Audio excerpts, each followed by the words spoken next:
AITA for refusing to host Thanksgiving after my sister handed out a family code of conduct contract. 5 years ago, when I moved into my little two-bedroom house, I took on the mantle of hosting the family Thanksgiving. It was a big deal for me, finally having the space and confidence to invite everyone over, cook a massive meal, and watch the chaos unfold. It was never perfect. The turkey didn't always come out on time. Someone inevitably spilled wine on the tablecloth, and political debates occasionally flared up. But that was part of the charm. The imperfections made it feel real, made it feel like us. Fast forward to this year. My sister, Rachel, 29F, has always had a bit of a fixer personality. Growing up, she was the one who made chore charts for the family or tried to mediate sibling fights with conflict resolution techniques she read about in some book. It was endearing when we were kids, but as adults, it can feel overbearing. This year, Rachel said she wanted to help with Thanksgiving. Initially, I thought, great, maybe she'll handle dessert or set the table. I should have known better. About a week before Thanksgiving, Rachel showed up at my house with a manila folder.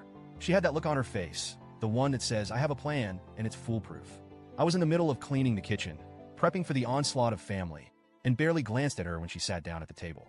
Hey, I said casually, scrubbing a pan. What's up? I've been thinking, she started, pulling out a neatly typed stack of papers. Thanksgiving is always such a mess. Don't you think it would be nice if we had a little more structure this year? I laughed, assuming she was joking. Rachel, Thanksgiving is supposed to be a mess. That's half the fun. She didn't laugh. Instead, she slid the stack of papers across the table toward me. Just read this. It's a family code of conduct. I think it'll really help things go smoothly. I stared at the papers, dumbfounded. You made a what? A family code of conduct, she repeated, as if it were the most normal thing in the world. It's just some guidelines to keep the day running smoothly. I really think it'll improve our dynamics. At this point, I was intrigued enough to pick up the papers. The first page was titled in bold, Thanksgiving 2023, Family Code of Conduct. Underneath was a cheery clip art turkey, which somehow made the whole thing even more surreal. I started skimming. By the second bullet point, I had to sit down because my legs were weak from trying not to laugh. Let me share some gems with you. No overlapping conversations at the dinner table. Rachel had written, to ensure everyone's voice is heard, we will take turns speaking, like in a respectful debate club. Debate club? At Thanksgiving? No political or controversial topics. This one was standard fare, but she added that she would be the final arbiter of what was too heated. So basically, Rachel was setting herself up as the Thanksgiving dictator. Dress code, smart casual. Her reasoning? Holiday photos should reflect well on the family. I couldn't help but picture my 4-year-old nephew in a blazer, screaming while someone tried to wrestle shoes onto him. Assigned seating. Rachel proudly declared she had spent hours crafting a seating chart based on optimal personality compatibility. I later found out she was planning to separate me and my brother because we encourage each other's sarcasm. There were more, but by this point, I was half laughing, half horrified. Rachel, I said, trying to keep my voice steady. You can't be serious. I am, she replied, deadpan. If we all follow these guidelines, we'll have a harmonious Thanksgiving for once. For once? I echoed. What's wrong with the way we've been doing it? You mean the constant chaos, she said, crossing her arms. Every year, someone gets upset, someone drinks too much, and we leave feeling drained. This will fix that. I put the papers down and took a deep breath. Rachel, I appreciate your effort, but Thanksgiving isn't about perfection. It's about family, chaos, and all. I'm not going to enforce a code of conduct in my house. She looked genuinely offended. So you're not even willing to try? I worked hard on this. It's not about your effort, I said, trying to stay calm. It's just not realistic.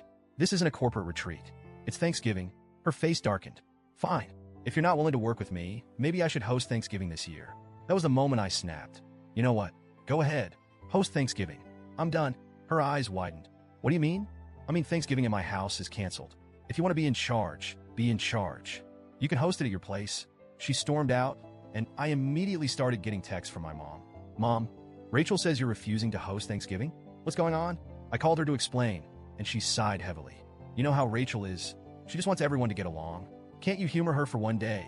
Humor her? I said. She wants to turn Thanksgiving into some dystopian dinner party with rules and assigned seating. I'm not doing that. My brother Dave, 35M, caught wind of the drama and texted the family group chat.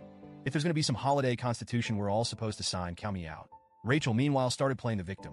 She texted me, I just wanted to make things better, and you turned it into a power struggle. Power struggle? Girl, you showed up at my house with a manifesto. Now the family is divided. My mom thinks I overreacted. My dad doesn't care whose house it's at as long as there's turkey.